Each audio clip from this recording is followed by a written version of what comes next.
Ada beberapa ayat yang menjelaskan beberapa sifat Allah yang bisa disalahfahami. Di antaranya ma'iyatullah. Innallaha ma'as-sabirin. Wa huwa ma'akum aynama kuntum wa huwa ma'ahum aynama kanu. Allah menyertai kamu di mana saja kamu berada. Allah menyertai mereka di mana saja mereka berada. Itu pertama. Kedua, Allah berfirman dalam surah Qaf, wa nahnu aqrabu ilaihi min hablil warid. Wa laqad khalaqnal insan wa na'lamu ma tuwaswisu bihi nafsuh wa nahnu aqrabu ilaihi min hablil warid. Kami yang telah menciptakan manusia dan kami mengetahui apa yang dibisikkan oleh hati-hati mereka dan kami lebih dekat kepadanya dibanding urat leher mereka sendiri. Pakai kami ya. Lihat ayat berikutnya. Kata Allah Azza wa Jalla setelah setelah mengatakan wa nahnu aqrabu ilaihi min hablil warid idh yatalaqqal mutalaqqiyani 'anil yamini wa 'anil shimali qa'id ma yalfidhu min qawlin illa ladaihi raqibun 'atid. Kata Allah ketika ada dua malaikat yang nempel terus di kanan dan di kiri. Tak ada satupun kata yang keluar dari mulut mereka kecuali di sampingnya ada Raqib dan Atid. Adapun yang pertama tadi Allah menyertai manusia di mana manusia berada disebut ma'iyatullah, penyertaan Allah ada dua. Mananya pertama ma'iyah amah. Ma'iyah amah itu penyertaan dengan secara umum Allah menyertai semua makhluk. Artinya apa? Mengawasi, melihat, mengetahui. Ilmu Allah yang menyertai mereka. Dan itu bukan takwil tapi pemahaman yang bisa kita ambil dari semua ungkapan dalam berbagai macam bahasa. Seperti contoh umpamanya, kita ada di Bandung. Pada malam purnama lihat ke atas ada bulan. Kita lari ke Jakarta lihat ke atas ada bulan.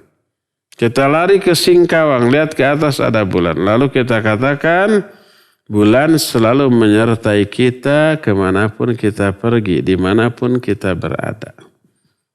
Apakah maknanya bulan bareng mengikuti kita kemanapun kita pergi? Enggak, bulannya di atas.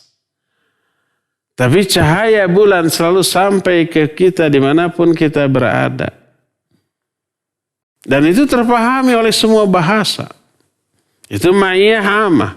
Adapun ma'iyah khasah seperti innallaha ma'as-sabirin, innallaha ma'al muttaqin. Allah menyertai orang sabar, orang takwa. Maknanya menolong, melindungi dan seterusnya. Itu jelas oleh para ulama.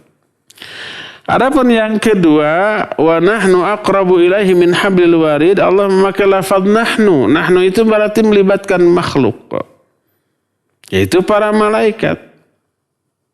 Para malaikat selalu menyertai setiap orang, dimanapun orang itu berada. Satu orang, dua malaikat, Raqib dan Atid di kiri dan di kanan. Makanya Allah menyatakan idh yatalaqqal mutalaqqiyan anil yamini wa anil shimali qad ma yalfidhu min qalin illa ladaihi raqibun atid. Mengetahui enggak isi hati orang malaikat? Iya, mengetahui. Berdasarkan hadis apabila seorang hamba memiliki rencana untuk berbuat baik, niat baru niat, tidak terucap, belum dilakukan, oleh malaikat sudah ditulis 1 pahala. Dan bila dilaksanakan jadi 10 pahala. Tapi kalau seorang hamba memiliki niat berbuat buruk, malaikat tahu. Tidak dicatat sampai niat buruknya itu dilakukan. Ini yang dimaksud dengan wa nahnu wa na'lamu ma tuwaswisu bihi nafsuh. Kami tahu apa yang dibisikkan oleh hati-hati mereka. Karena kami lebih dekat kepada mereka dibanding urat leher mereka. Maknanya Allah dan para malaikat lebih tahu isi hati mereka. Karena apa? Karena oleh Allah para malaikat itu diberi kemampuan untuk itu. Isi hati, bisikan hati Allah tahu, para malaikat tahu dan dicatat. Itu yang dimaksud dengan wa nahnu aqrabu ilaihi min hablil warid, kami lebih dekat kepada mereka daripada urat lehernya. Maksudnya bukan lebih dekat secara fisik, Allah manunggal bersatu dengan tubuh orang itu, bukan. Allah tahu karena isi hatinya juga tahu. Isi hati lebih dekat, lebih mendalam daripada apa? Daripada urat lehernya sendiri. Itu bukan secara fisik kedekatannya. Sama dengan bulan selalu menyertai kita kemanapun kita pergi, dimanapun kita berada. Apakah itu secara fisik? Enggak. Bulannya tetap di atas satu. Tapi cahayanya yang sampai. Allah menyertai seluruh makhluk. Apakah secara fisik, secara zat? Enggak. Ilmu Allah selalu sampai, selalu menyaksikan, selalu mengetahui.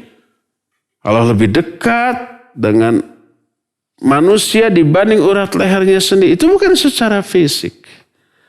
Atau jangankan begitu, ada peribahasa di kita, jauh di mata, dekat di hati. Engkau selalu ada di hatiku. Apakah itu fisik?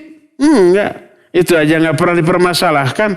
Kata orangnya itu, enak aja ada saya ada di hatimu. Saya mah ada di Jakarta, kamu di Surabaya. Bohong kamu kalau ngomong tuh nggak yang benar. Apakah ada yang begitu? Enggak ada yang diprotes kalau ucapan orang. Nggak disalahfahami kalau ucapan orang. Tapi kenapa firman Allah Azza wa Jalla disalahfahami? Ya,